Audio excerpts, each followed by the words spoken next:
आज हम डिस्कस करेंगे forms of poetry. 10 different types of poetry.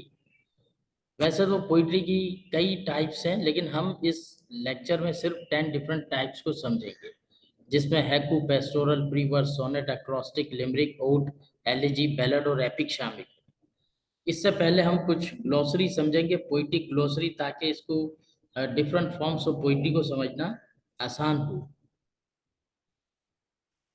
सबसे पहले stanza, a set amount of lines in poetry grouped together by their length, metre और rhyme scheme. यानी stanza क्या है? लाइंस होती हैं एक पैराग्राफ की शक्ल में, उसमें कुछ मीटर और कुछ राइमिंग स्कीम को फॉलो किया जाता है, उसे कहते हैं स्टेंजा। उसके बाद है couplet, a two line stanza, यानी दो लाइन की जो स्टेंजा है उसे कहेंगे कपलेट। टर्सेट कहते हैं 3 लाइन स्टेंजा को, क्वाट्रेन कहते हैं 4 लाइन स्टेंजा, और सिंक्वेन अ 5 लाइन स्टेंजा। इसी तरह ऑक्टेव और सेस्टेट है। ऑक्टेव और सेस्टेट जो है वो सोनेट में यूज होता है, पेट्रार्कन और शेक्सपियरियन सोनेट में। ऑक्टेव 8 लाइन स्टेंजा जो बिगिनिंग में आती है, शुरू की 8 लाइन, उसको ऑक्टेव कहते हैं, और सेस्टेट कहते हैं 6 लाइन स्टेंजा। उसके बाद है metre, the pattern of stress and unstress syllables in poetry, यानी पोइट्री के अंदर स्ट्रेस अनस्ट्रेस सिलेबल्स को मीटर कहते हैं। राइम स्कीम क्या है? The pattern of rhyme that comes at the end of each line or verse. हर line के एंड में, वर्स के एंड में जो पैटर्न ऑफ राइम है, यानी ए बी सी डी, ये क्या कहलाएंगे? पैटर्न ऑफ राइम कहलाएंगे। सिलेबल, सिलेबल क्या है? The single unbroken sound of spoken और रिटन वर्ड, यानी कि सिंगल साउंड। जैसे एक वर्ड है ब्यूटीफुल, उसमें जो है 3 सिलेबल है, ब्यूटीफुल, अनब्रोकन, इसमें जो है वो 3 सिलेबल है, अनब्रोकन। तो ये सिलेबल कहलाता है। उसी के मुताबिक स्ट्रेस अनस्ट्रेस जो है हम यूज करते हैं मीटर पोइट्री। तो पहली फॉर्म है, टाइप है पोइट्री की, haiku, an ancient form of Japanese poetry that is renowned for its small size।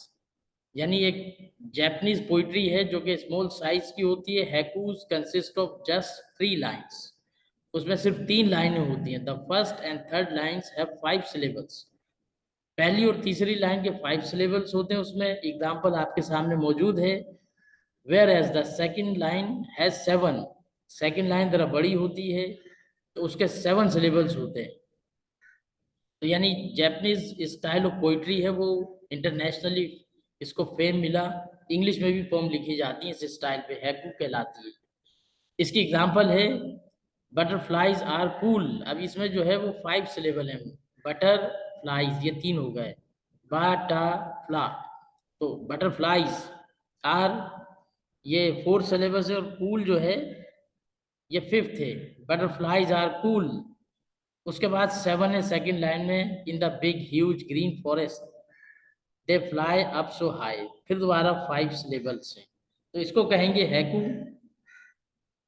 इसके बाद है pastoral, a poem explores the fantasy of withdrawing from modern life to live in an idyllic rural setting, यानी कि शहरी जिंदगी को तर्क करके एक इडेलिक, यानी कि खूबसूरत ब्यूटीफुल नेचुरल सेटिंग में जिंदगी को गुजारना, इस किस्म की पोइट्री को कहेंगे pastoral poetry. Greek poet Theocritus, यानी जो ग्रीक पोइट है, एंशियंट ग्रीक पोइट थियोक्रेटस, वो इसके बानी है। Who wrote romanticise vision of shepherds living rich and fulfil lifes. तो उन्होंने जो है वो शेफर्ड्स की जिंदगी को बताया अपनी पोइट्रीज के जरिए, कि किस तरह से वो एक खुशहाल जिंदगी गुजार रहे हैं नेचुरल सेटिंग में। तो इसकी एग्जाम्पल है एडोनीज है बाय पर्सी बिशे शैली, A Country Churchyard by Thomas Gray, The Shepherd's Calendar।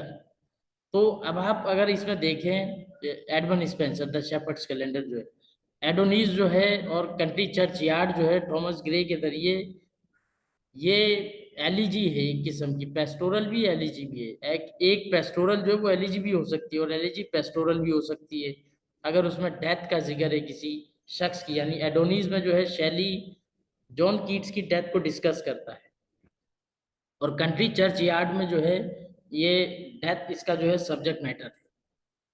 Free verse, Free verse is a popular style of modern poetry. Free verse can rhyme or not. It can have as many lines or stanzas as the poet wants. यानी free verse जो है वो भी एक मशहूर एक style of writing है। Pros style में इसको लिखा जाता है। इसके कोई खास रूल एंड रेगुलेशन नहीं होते, लेकिन कुछ मीटर होते हैं, कुछ राइम इसमें भी फॉलो की जाती है। 20th सेंचुरी के जो पोइट थे टी.एस. इलियट, उनकी एक पोम है, उसकी example the love song from Alfred Prufrock. तो उसमें ये एग्जांपल आपके सामने है कि पहली लाइन स्मॉल है और जो सेकंड लाइन है वो बिगर देन फर्स्ट और सेकंड लाइन है। Let us go then you and I when the evening is spread out against the sky like a patient etherised upon a table. तो ये free verse की example है। फिर उसके बाद है sonnet, very old form of poetry made famous by Petrarch and William Shakespeare. Basically Petrarch जो है वो ह्यूमनिज्म के फादर है और ये सोनेट के भी फादर है।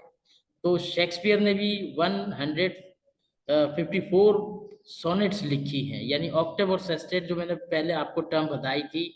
शुरू की 8 लाइन को ऑक्टेव कहते हैं, बाकी की 6 लाइन को सेस्टेट कहते हैं। 14 लाइन्स पोम होती है ये।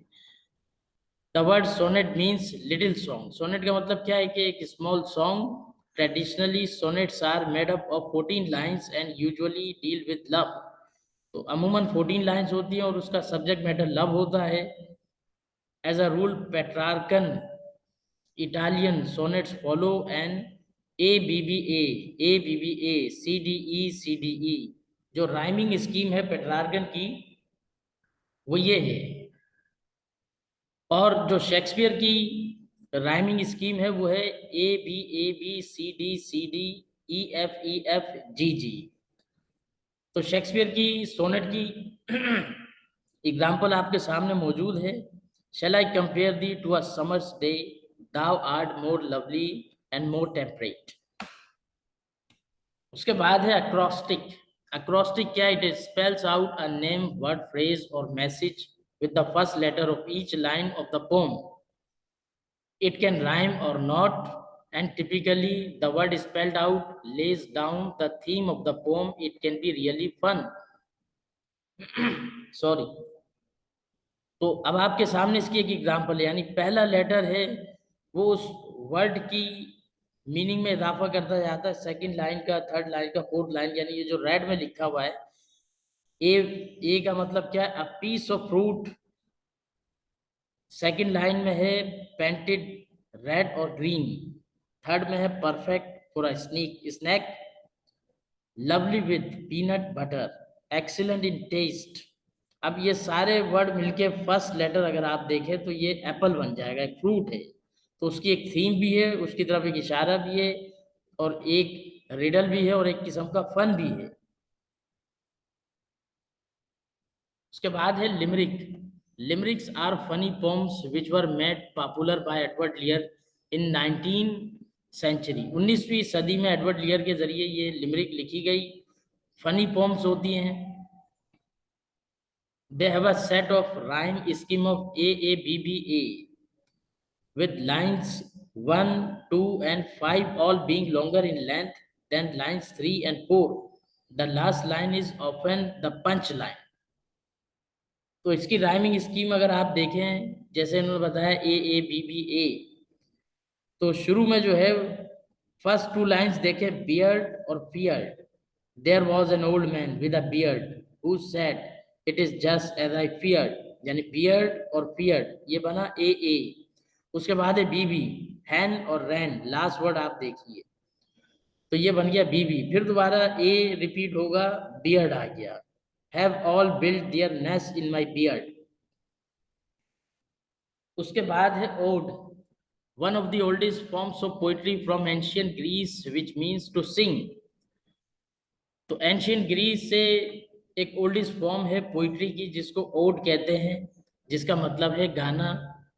An ode is written to praise a person, event or thing. किसी person, place, thing, event, object को उसको praise करने के लिए ode लिखी जाती है। And they are usually quite short in length. और length में ये छोटी होती हैं, short होती हैं। जॉन कीट्स की 5 ओड्स बहुत ही ज़्यादा फेमस हैं। Ode on a Grecian urn, ode on indolence, ode on melancholy, ode to a nightingale and ode to Psyche. ये तमाम ओड्स जो है वो जॉन कीट्स की एग्जाम्पल है। इसके बाद है elegy. An elegy has a subject like death. Elegy का जो सब्जेक्ट है वो डेथ होता है, किसी की मौत पे लिखी जाती है।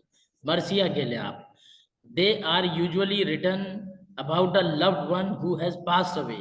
और अमूमन उनके लिए लिखी जाती है, उन प्यारों के लिए जो दुनिया से चले गए। Elegies often and on a hopeful note accepting nature of love. और जो इसका एंड है वो उम्मीद के ऊपर खत्म होता है, क्योंकि एक्सेप्ट करना है नेचर ऑफ लॉ को कि आखिरकार इंसान को मरना है, उसकी मौत होनी है। दी एंड जो है हर इंसान को मर जाना है। जॉन मिल्टन ने अपने दोस्त की डेथ पे लिखी लिसिडास। थॉमस ग्रे ने लिखी elegy written in a country churchyard, जिसका सब्जेक्ट डेथ है। लॉर्ड अल्फ्रेड टेनिसन की पोम है इन मेमोरियम आर्थर हेलम, अपने दोस्त की डेथ पे इन्होंने लिखी। फिर है last ballad, second last ballad है। इट टेल्स अ ड्रामेटिक और इमोशनल स्टोरी। ये ड्रामेटिक और इमोशनल स्टोरी बताता है ये। They came from Europe in the late middle ages and were initially pass down from one generation to another. Middle ages में ये ballads वजूद में आए और one generation to another generation ये पास हुए। And often with music, music के साथ होते हैं। दे आर टिपिकली 4 लाइन्स, 4 लाइन्स होती हैं उनकी, जिसको क्वाट्रेन कहते हैं। And have a rhyme scheme of a b और ए बी सी। उसकी एग्जाम्पल से मुख्तलिफ पोम की कि the unquiet grave, the two corbies, the wife of Usher's well, the bonnie earl of Moray. Last है epic, a long poem derived from ancient oral tradition. यानी कि पुराना एंशियंट ओरल ट्रेडिशन, जब कुछ लिखा नहीं जाता था, ओरली लोग डिस्कस करते थे, सुनाते थे पोम नगमे की शक्ल में, narrating the deeds and adventures of heroic और लेजेंडरी फिगर्स और the past history of a nation. उसके जो टॉपिक्स होते थे वो हीरोइक होते थे, लेजेंडरी होती थी फिगर्स, और हिस्ट्री होती थी उसमें। उसकी एग्जांपल्स आपके सामने हैं। होमर की ओडिसियस और इलियाड है। The divine comedy by Dante है। Paradise Lost by John Milton. Don Juan by Lord Byron और Beowulf by unknown. Thank you for watching.